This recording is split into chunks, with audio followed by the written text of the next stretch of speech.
Why do filmmakers say colour temperature? And why do you need to shoot at 20,000 kelvins near Beta Centauri? Directors, DPs, colourists, and editors, you've all at some point asked for a light to be warmed up or cooled down. But where do we get that language from?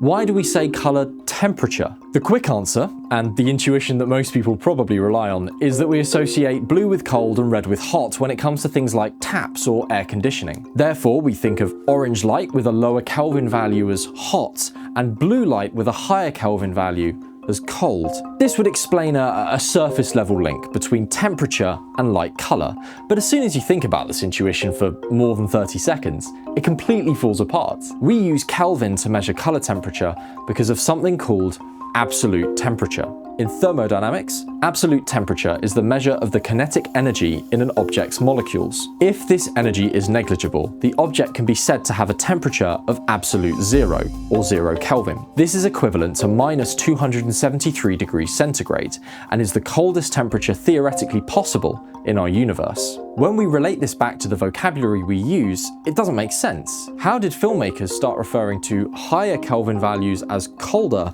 and lower Kelvin values as hotter? When you're adjusting the color temperature on your film light, you're using a scale that we define using a model called a blackbody radiator. It's a way of understanding the relationship between temperature and wavelengths of electromagnetic radiation, or color of light. For the purposes of this video, let's think of a black body as an object that radiates visible light of a color proportional to its surface temperature measured in Kelvin. If the surface temperature is 1000 kelvins, it radiates a reddish-orange light. If the surface temperature is 5600 kelvins, it radiates white light. And if the surface temperature is, say, 12,000 kelvins, it radiates a pale blue light. In real life, stars are a very good approximation of a blackbody radiator. Our sun has an approximate surface temperature of 5600 kelvins.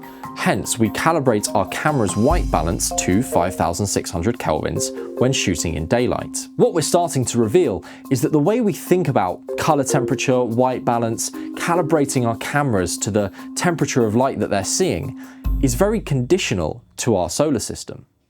This is a Hertzsprung-Russell diagram. It helps astronomers categorize different stars by luminosity, mass, color, and surface temperature. What it tells us is that cooler stars with a surface temperature of around 3000 kelvins are typically orange or red, such as red dwarf, Proxima Centauri, or red giant, Arcturus. Hotter stars with surface temperatures in the order of tens of thousands of kelvins are blue, such as blue giant, Beta Centauri.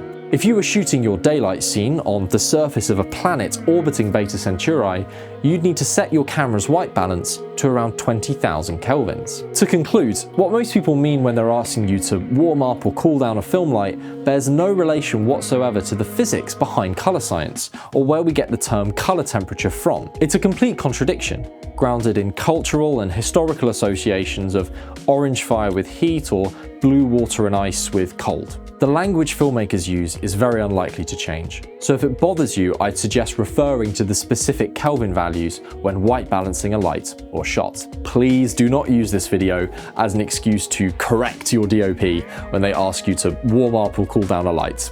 It won't end well.